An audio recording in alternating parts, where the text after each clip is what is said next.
Trabalho como motorista de aplicativo há quase 3 anos em São Paulo e sempre preferi fazer as corridas da madrugada por ter menos trânsito. Nunca tive grandes problemas, além de algumas pessoas embriagadas e outras mal educadas. Mas o que aconteceu naquele domingo mudou completamente minha visão sobre trabalhar depois da meia-noite. Até hoje não consigo explicar o que vivenciei, e toda vez que passo em frente àquele pronto-socorro, sinto um arrepio na espinha que me faz desviar o caminho. Não sou uma pessoa supersticiosa, nem tinha vivido nada parecido antes, mas essa experiência me deixou realmente abalado. Confesso que fiquei vários dias sem conseguir dormir direito, tentando encontrar alguma explicação lógica para o que aconteceu. Era um domingo tranquilo, já passava das 3 da manhã e eu estava quase terminando meu turno quando recebi uma solicitação de corrida. O endereço de partida era em frente ao Pronto-Socorro Santa Maria, na Zona Sul. Geralmente fico um pouco apreensivo com corridas que saem de hospitais nesse horário, mas o bairro era bom e a avaliação da passageira estava alta, então aceitei. Quando cheguei ao local, vi uma senhora de idade, aparentando uns 70 anos, sentada em um dos bancos da entrada. Ela estava sozinha, vestindo uma roupa simples e carregando apenas uma pequena bolsa. Parei o carro bem em frente a ela e confirmei seu nome, Dona Maria Aparecida, que apenas fez um gesto positivo com a cabeça enquanto se levantava vagarosamente. Logo que ela entrou no carro, percebi que estava bastante abatida. Seu rosto estava pálido e cansado, e ela se movimentava com dificuldade, como se cada movimento exigisse muito esforço. Durante os primeiros minutos da viagem, ficamos em silêncio. Pelo retrovisor, via que ela estava com o olhar perdido pela janela, observando as ruas vazias da madrugada paulistana. O endereço de destino era em um condomínio no Jabaquara, não muito longe dali. O GPS indicava que levaríamos cerca de 15 minutos para chegar, e confesso que aquele silêncio estava começando a me incomodar um pouco. Foi ela quem quebrou o silêncio, com uma voz fraca, mas gentil. Começou me contando que tinha passado vários dias internada por causa de uma pneumonia grave e que finalmente tinha recebido alta naquela noite. Enquanto falava sobre sua internação, percebi que sua voz parecia cada vez mais distante, quase como um sussurro. Ela me contou sobre seus filhos, que se revezavam para ficar com ela no hospital, e sobre como estava ansiosa para voltar para casa e rever seus netos. Havia algo estranho na forma como ela falava, como se estivesse relembrando algo muito distante, mas na hora não dei muita importância. Durante o trajeto, o clima dentro do carro foi ficando cada vez mais pesado e a temperatura parecia ter baixado de repente. Era uma noite quente de verão em São Paulo, mas senti necessidade de desligar o ar-condicionado porque estava estranhamente frio. Dona Maria Aparecida continuava falando sobre sua vida, sobre como seus filhos eram dedicados e como estava feliz por poder voltar para casa depois de tanto tempo. Em determinado momento, ela comentou que sua filha Ana sempre ficava muito preocupada e que provavelmente estaria acordada, esperando por ela, mesmo naquele horário.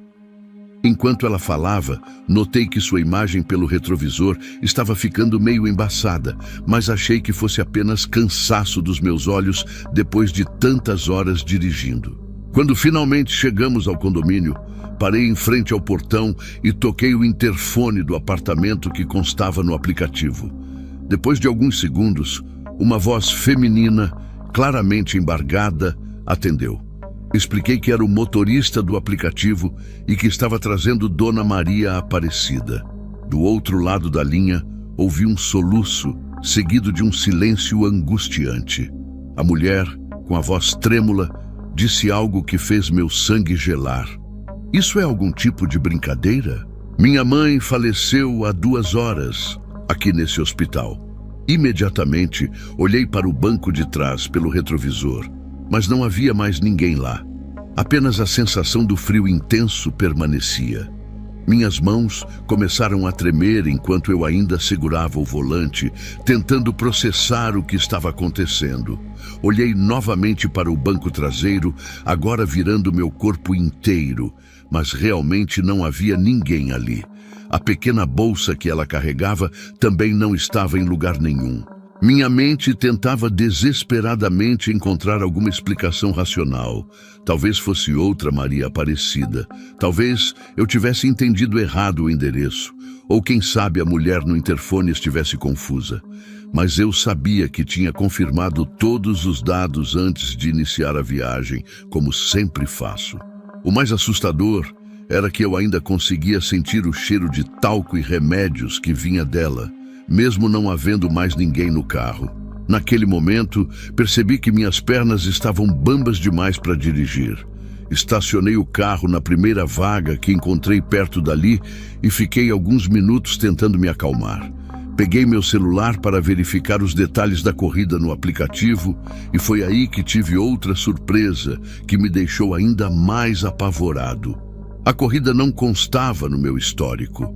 Era como se eu nunca tivesse aceito aquela viagem. Comecei a suar frio, mesmo com a temperatura baixa que ainda persistia dentro do carro.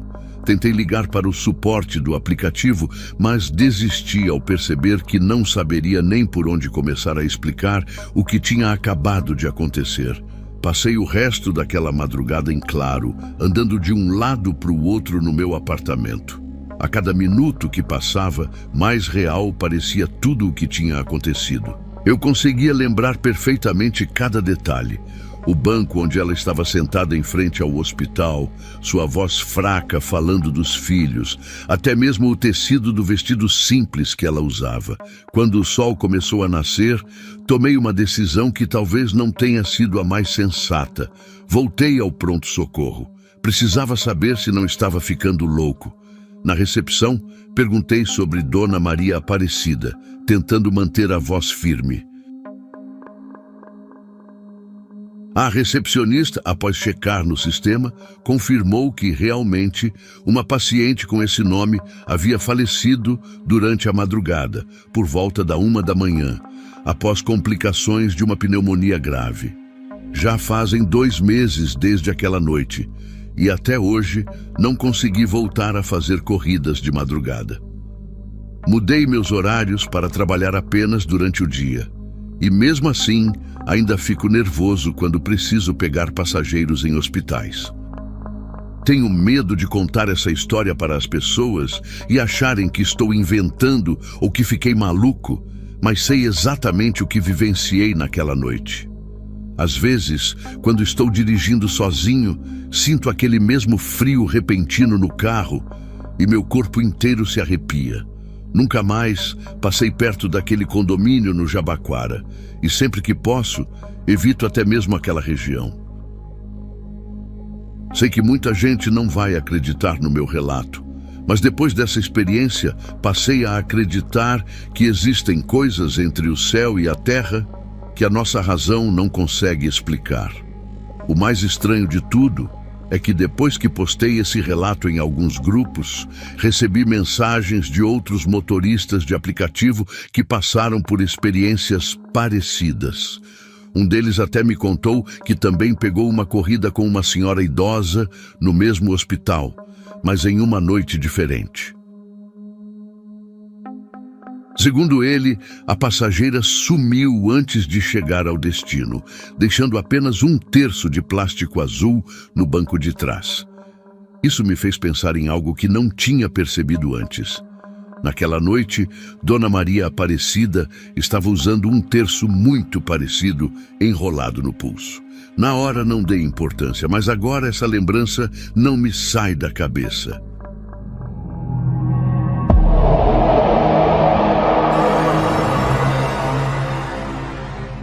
Ainda estou tentando entender o que aconteceu na madrugada de ontem.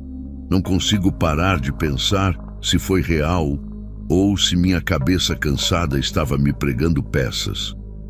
Sabe quando você está tão exausto que começa a duvidar dos próprios olhos?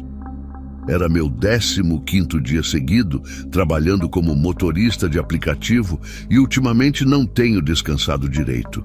O aluguel está atrasado e as contas só aumentando, então tenho feito o máximo de corridas possível. Ontem mesmo fiquei na rua desde as 7 da manhã, pegando passageiro atrás de passageiro, mas confesso que já estava no meu limite quando deu 3 da manhã. Decidi voltar para casa depois que deixei minha última passageira no Brás. O sono estava pesado, minhas costas doíam e eu só conseguia pensar em deitar na minha cama. O caminho até minha casa é tranquilo, passo por ele todos os dias. Tem aquele cemitério municipal logo depois da avenida principal, sabe? Nunca tive problema em passar por lá, mesmo de madrugada. Cemitério é só cemitério, né? Pelo menos era o que eu pensava até ontem. Agora não sei mais. Toda vez que fecho os olhos, aquela cena volta na minha cabeça. E quanto mais penso, menos certeza tenho do que realmente vi. Eu precisei diminuir a velocidade do carro quando passei em frente ao cemitério, porque tinha certeza que meus olhos estavam me enganando. No meio daquela escuridão toda, dava para ver várias velas acesas espalhadas entre os túmulos, mas não eram só as velas que me assustaram. Entre as sepulturas, eu conseguia distinguir vultos brancos que pareciam se movimentar lentamente. Meu primeiro pensamento foi que deviam ser pessoas fazendo algum ritual, mas àquela hora da madrugada? E por que estariam vestidas de branco? Meu coração começou a bater mais forte e minhas mãos ficaram geladas no volante. Mesmo querendo acelerar e ir embora dali o mais rápido possível, alguma coisa me fez continuar olhando. Os vultos brancos não se moviam como pessoas normais. Parecia que eles flutuavam entre os túmulos. As velas criavam sombras estranhas que dançavam pelos muros do cemitério, e quanto mais eu olhava, mais bizarra a cena ficava. O mais assustador é que não havia nenhum som, nenhum barulho de passos ou vozes, apenas um silêncio sepulcral que fazia todo o meu corpo arrepiar. Tentei ligar o rádio do carro para ter certeza que não estava sonhando, mas ele só fazia um chiado irritante. Naquele momento, eu realmente pensei em dar meia volta e fazer outro caminho, mesmo sendo bem mais longo. Mas minha cabeça começou a batalhar entre a razão e o medo. Uma parte de mim dizia que era apenas o cansaço me fazendo ver coisas. Afinal, foram mais de 20 horas trabalhando sem parar. Outra parte gritava que tinha algo muito errado acontecendo ali. Diminuí ainda mais a velocidade, quase parando o carro. E foi quando percebi que a temperatura dentro dele tinha baixado drasticamente. O ar estava tão gelado que eu podia ver minha própria respiração, mesmo sendo uma noite quente de verão. O painel do carro começou a piscar sem motivo nenhum. Enquanto eu tentava entender o que estava acontecendo, um dos vultos brancos pareceu notar minha presença e começou a se mover em direção ao portão do cemitério.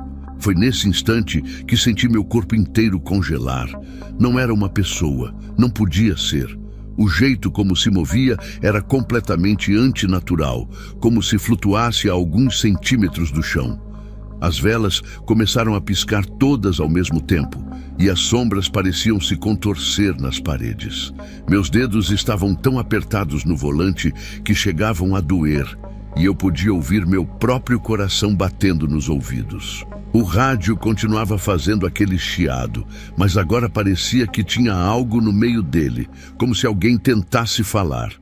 Meu carro começou a falhar, como se a bateria estivesse morrendo, e aquele vulto continuava vindo em minha direção. O pânico tomou conta de mim quando percebi que ele já estava quase no portão do cemitério. Todo o meu corpo tremia, e eu não conseguia tirar os olhos daquela figura. Ela parecia usar algo como uma roupa antiga, toda branca, mas não dava para ver seu rosto direito. O mais estranho é que mesmo com todas aquelas velas acesas, a luz não refletia nela. Era como se aquela coisa absorvesse toda a iluminação ao seu redor, criando um vácuo de escuridão em forma de pessoa. Não sei se foi o medo ou puro instinto de sobrevivência, mas consegui fazer o carro pegar novamente. Pisei fundo no acelerador e saí dali o mais rápido que pude, com o coração quase saindo pela boca. Pelo retrovisor, vi as velas todas se apagarem ao mesmo tempo, como se alguém tivesse dado um sopro gigante. Os vultos brancos pareceram sumir na escuridão, mas aquele que estava vindo em minha direção ainda estava lá, parado no portão, como se estivesse me observando partir.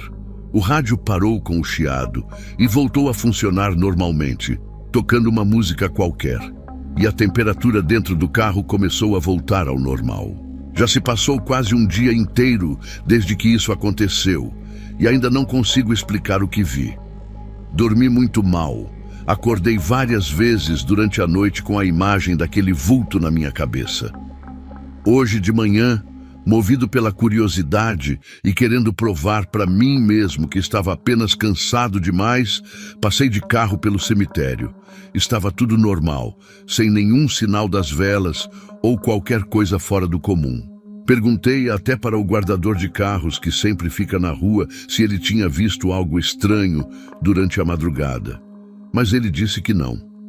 Agora estou aqui, sem saber se o que aconteceu foi real ou se minha mente pregou uma peça em mim por causa do cansaço.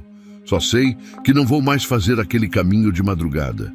Pode parecer bobeira, mas depois do que aconteceu, prefiro pegar a rota mais longa e demorar mais alguns minutos para chegar em casa.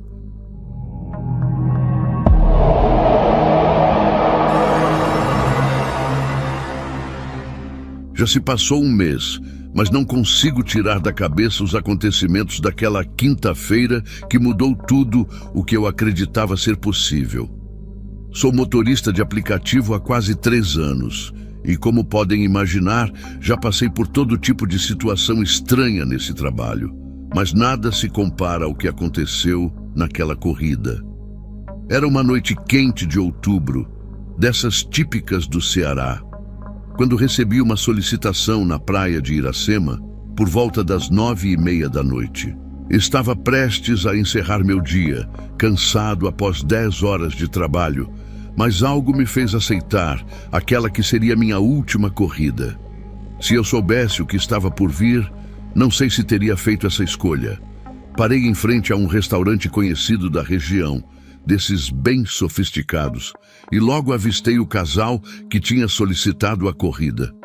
Os dois aparentavam ter uns 40 anos e estavam especialmente elegantes. O homem usava uma camisa social azul clara, bem passada, e a mulher vestia um delicado vestido florido que combinava perfeitamente com o pequeno arranjo de flores que carregava nas mãos, daqueles que decoram as mesas dos restaurantes chiques. Entraram no carro muito animados e logo começaram a compartilhar comigo que estavam comemorando seu aniversário de casamento. Entre sorrisos e olhares carinhosos, me contaram que aquele restaurante era especial para eles, pois tinha sido onde se conheceram anos atrás. A viagem seguia tranquila, com o casal conversando animadamente sobre os momentos especiais que tinham vivido juntos.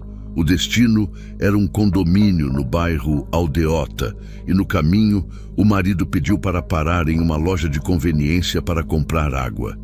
Encostei em um posto que ficava no trajeto e ele desceu dizendo que voltaria em 1 minuto. Foi nesse momento que algo estranho começou a acontecer. O clima dentro do carro mudou completamente e senti um frio repentino que não combinava em nada com aquela noite quente de Fortaleza. A mulher, que até então sorria e conversava alegremente, ficou em silêncio por alguns segundos. Quando olhei pelo retrovisor, notei que seus olhos estavam marejados. Com uma voz embargada, completamente diferente daquela que eu tinha ouvido até então, ela começou a falar. Sabe, motorista, é muito difícil aceitar que ele se foi.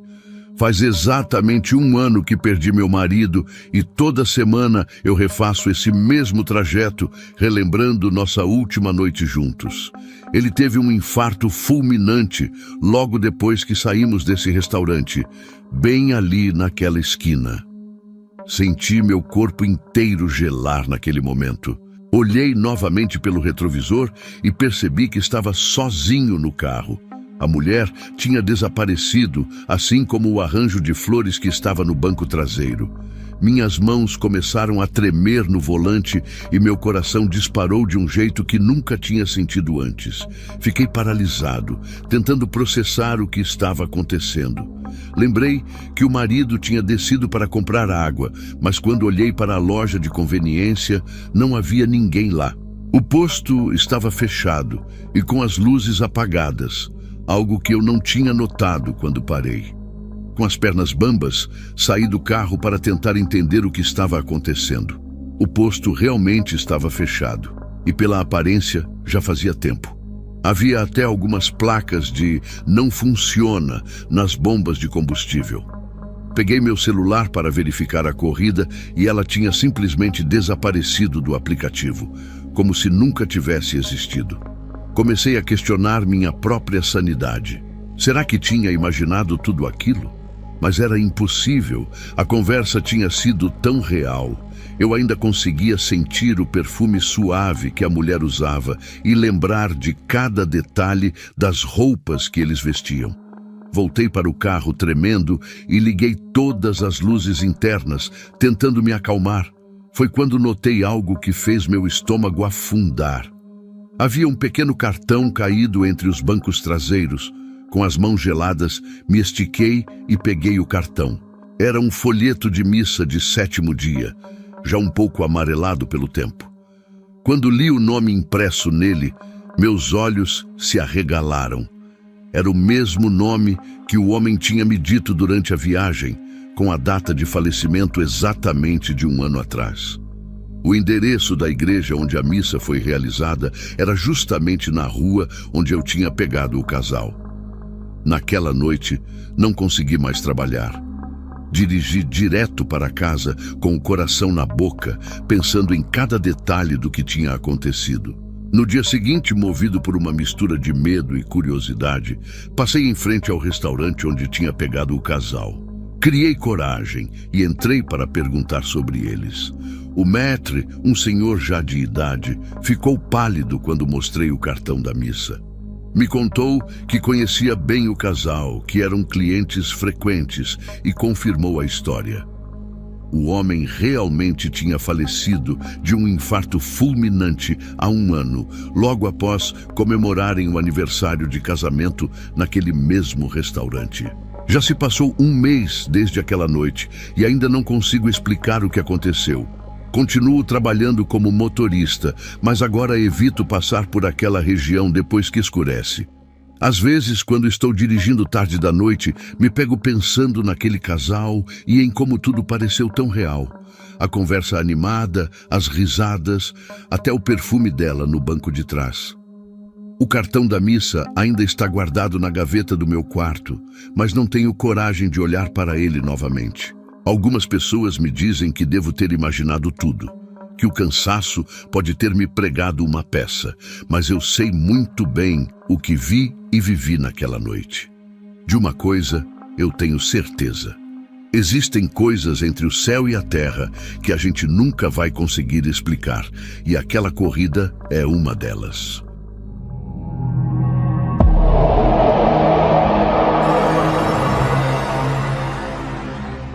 Não consigo mais fazer corridas depois das 20 horas, desde o que aconteceu comigo no início deste mês. Muita gente deve achar exagero, mas quem passou pelo que passei entenderia perfeitamente. Trabalho como motorista de aplicativo em São Paulo há 3 anos e sempre gostei das corridas noturnas. O trânsito é mais tranquilo, as gorjetas são melhores e geralmente os passageiros são mais quietos. Mas depois daquela terça-feira, tudo mudou.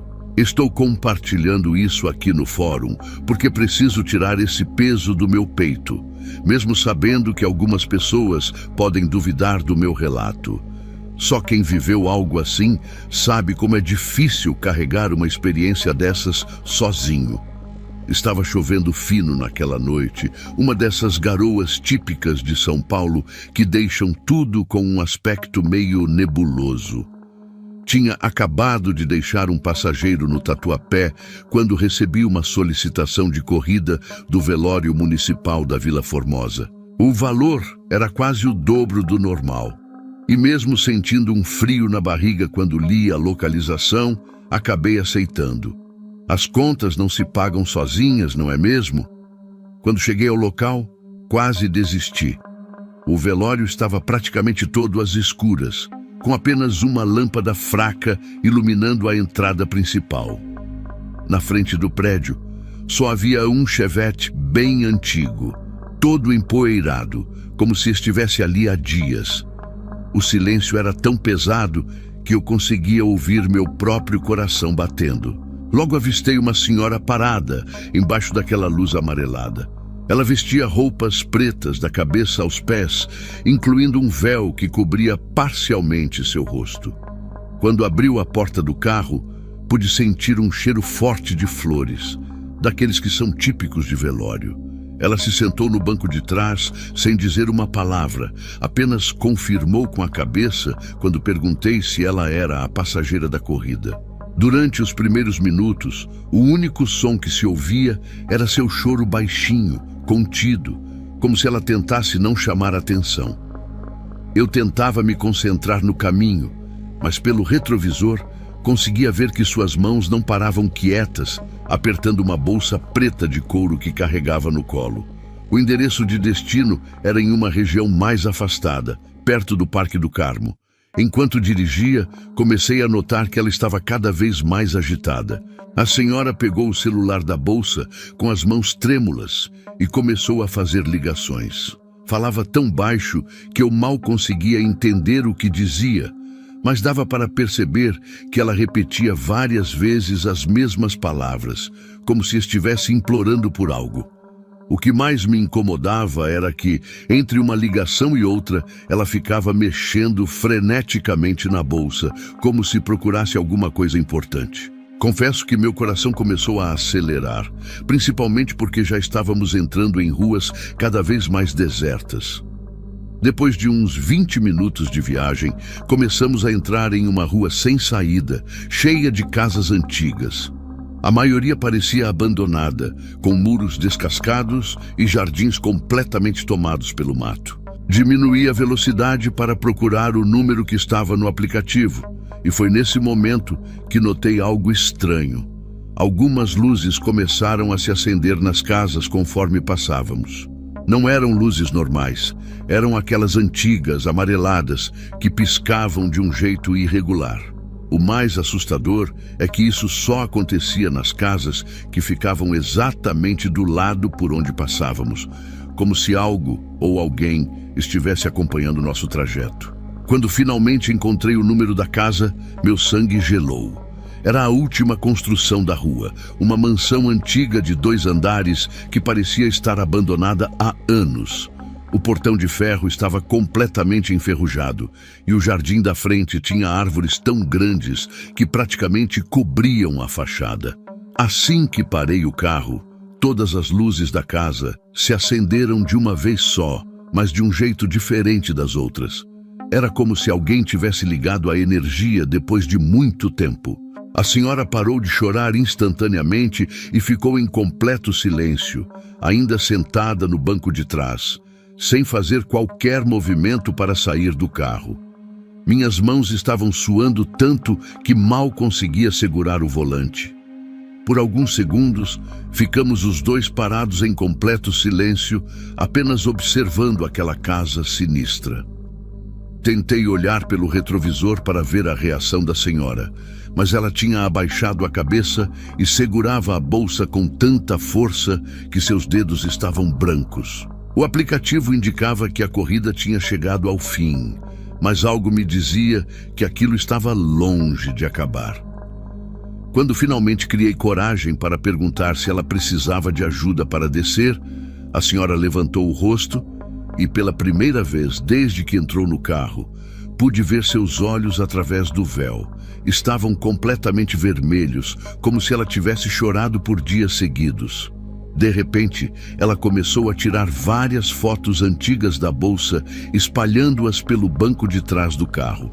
Eram todas em preto e branco e mostravam diferentes pessoas em frente àquela mesma casa. Mas a casa das fotos parecia nova, bem cuidada, com um jardim impecável. Enquanto ela organizava as fotos com as mãos trêmulas, começou a murmurar algo que parecia uma oração, mas não era em português. O som da sua voz era tão angustiante que senti um arrepio subir pela minha espinha. As luzes da casa continuavam acesas, e agora eu podia ver sombras se movendo através das janelas do segundo andar, como se várias pessoas estivessem andando lá dentro. Ela continuou espalhando as fotos e sussurrando aquelas palavras estranhas por alguns minutos, até que parou abruptamente e olhou fixamente para a casa.